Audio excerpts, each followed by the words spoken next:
What we'd like you to do is to start off with a little bit of an exercise. We're going to refer back to this about every hour for the next couple days.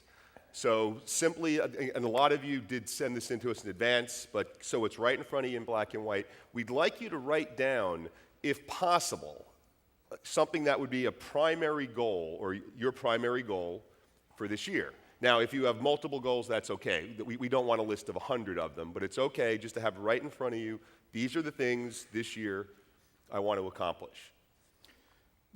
Do that first before there's going to be a couple more steps, but just take a couple minutes. This is the list of goals.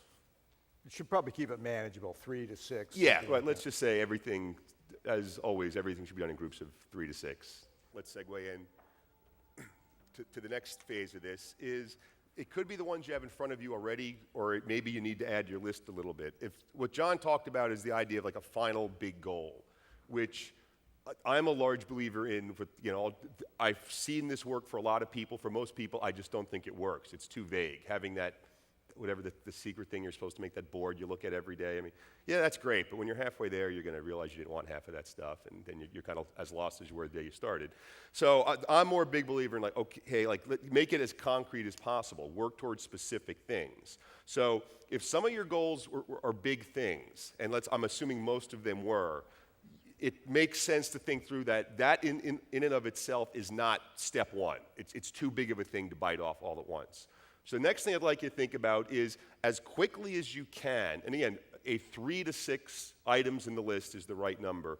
What are the intermediate goals? What are the things you're going to have to do or produce or accomplish as reasonable stepping stones, tools on the way to that? So for example, if you want to make $1 million online or $100,000 online on a website, and you don't have a website yet, which is, some of you are falling into that category because some of you have offline businesses and you're here to learn a little bit more about doing things online.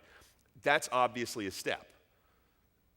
If you're worried about search engine optimization to get natural search of your website and you don't have a website, stop doing SEO stuff right now. Like put things in order. So to take either one or two of your goals, again, this is, as John says, this is not meant to be a comprehensive list, nor is it the thing that you're going to hold yourself accountable to. You may redo this Monday morning.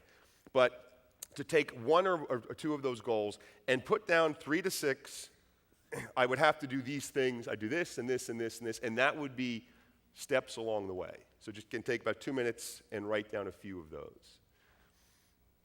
If you're flying through that, there's a pretty good chance some of these things are pretty big. Do it again. Just either however, spatially or indent.